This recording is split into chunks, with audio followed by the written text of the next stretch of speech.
কাঙ্ক্ষিত চাকরিটি পেতে হলে প্রথমে কয়েকটি ধাপ পার করতে হয়, আর সবশেষে থাকে ইন্টারভিউ, সেই চূড়ান্ত পরীক্ষা। ইন্টারভিউ পর্বটি ভালোভাবে সামলে উঠতে পারলেই দেখা মেলে সেই কাঙ্ক্ষিত সোনার হরিণের।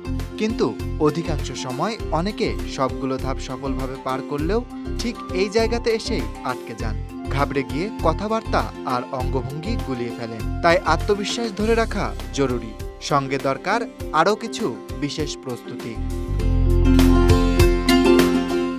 যে কোনো চাকরির সাক্ষাৎকারেই কিছু সাধারণ আর পরিচিত প্রশ্ন থাকে, যেমন নিজের সম্পর্কে বলুন। প্রশ্নটি শুনতে অত্যন্ত সহজ মনে হলেও গুরুত্বপূর্ণ ব্যক্তিদের উপস্থিতিতে সেটি অনেক সময় কঠিন হয়ে দাঁড়ায়। বাছাই প্রক্রিয়ার সব ধাপ পেরিয়ে আপনি যখন প্রতিষ্ঠানের প্রধান এবং অন্যান্য সিনিয়রদের সামনে বসেন, তখন আপনার প্রতিটি শব্দ, ভঙ্গি এবং আত্মবিশ্বাস তারা আলাদাভাবে লক্ষ্য করে। অর্থাৎ এই সময়টা অত্যন্ত গুরুত্বপূর্ণ। অধিকাংশ সময় দেখা যায় ইন্টারভিউয়ে আমরা প্রায় সব প্রশ্নেরই উত্তর দিতে পারি।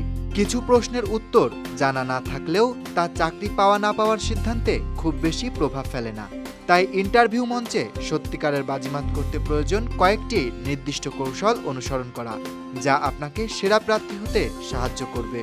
চলুন জেনে নিই সেই উপায়গুলো, যা আপনাকে অন্যদের থেকে এগিয়ে রাখবে। প্রথমেই যে সংস্থায় ইন্টারভিউ দিতে যাচ্ছেন তাদের সম্পর্কে ভালো করে পড়াশোনা করে নিন। তারা কি কাজ করে, তাদের লক্ষ্য কি, সাম্প্রতিক সাফল্য বা প্রকল্প সবই জেনে রাখুন ওয়েবসাইট, প্রেস রিলিজ কিংবা সোশ্যাল মিডিয়া থেকে।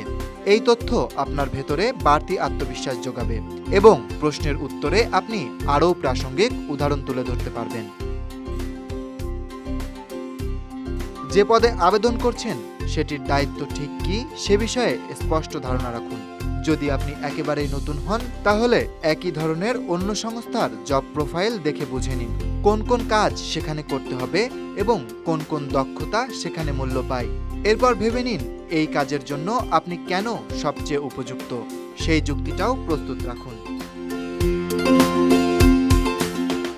যে সংস্থায় ইন্টারভিউ দিতে যাচ্ছেন তাদের পণ্য বা পরিষেবা নিজের সুবিধামতো ব্যবহার করে দেখুন।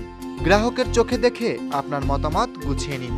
ইন্টারভিউ বোর্ডে এই অভিজ্ঞতা তুলে ধরতে পারলে আর কি কি যোগ করা যেতে পারে সে বিষয়ে যুক্তিসঙ্গত মত দিলেই বোর্ড আপনাকে বাড়তি গুরুত্ব দেবে। ইন্টারভিউ মানে কেবল প্রশ্নের উত্তর দেওয়া নয়, আপনারও পাল্টা প্রশ্ন করার সুযোগ আছে। অবশ্যই পদ ও কাজ সংক্রান্ত অর্থবহ প্রশ্ন করুন। এতে বোঝা যাবে কাজটি নিয়ে আপনার কৌতূহল ও আগ্রহ ঠিক কতটা গভীর। প্রস্তুতির অংশ হিসেবে বন্ধু, ভাই বোন অথবা প্রিয়জনকে নিয়ে একটি ট্রায়াল ইন্টারভিউ করে দেখতে পারেন। এতে আসল ইন্টারভিউয়ের চাপ সামলানো সহজ হবে, উন্নতির জায়গাগুলো পরিষ্কার ধরা পড়বে, আর আপনি এতে নিজেকে সংশোধন করার সময় পাবেন। কাজের ভূমিকা ও বিবরণ ভালোভাবে বুঝে নিন।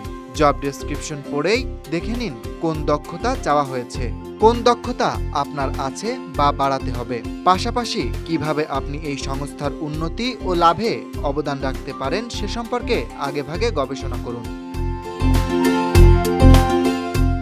ইন্টারভিউতে কমিউনিকেশন স্কিল ও বডি ল্যাঙ্গুয়েজ গুরুত্বপূর্ণ ভূমিকা রাখে।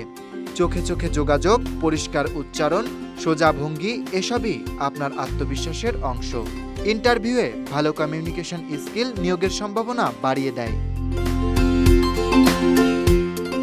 সবশেষে পোশাক পরিচ্ছদে অবশ্যই ফর্মাল থাকুন।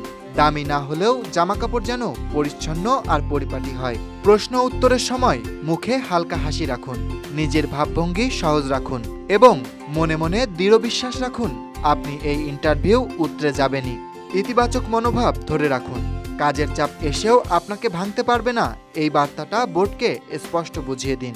কাঙ্ক্ষিত চাকরির দৌড়ে শেষ বাধা ইন্টারভিউ। সঠিক প্রস্তুতি থাকলে এই বাধাই হবে আপনার সাফল্যের সোপান। Dhaka express news desk.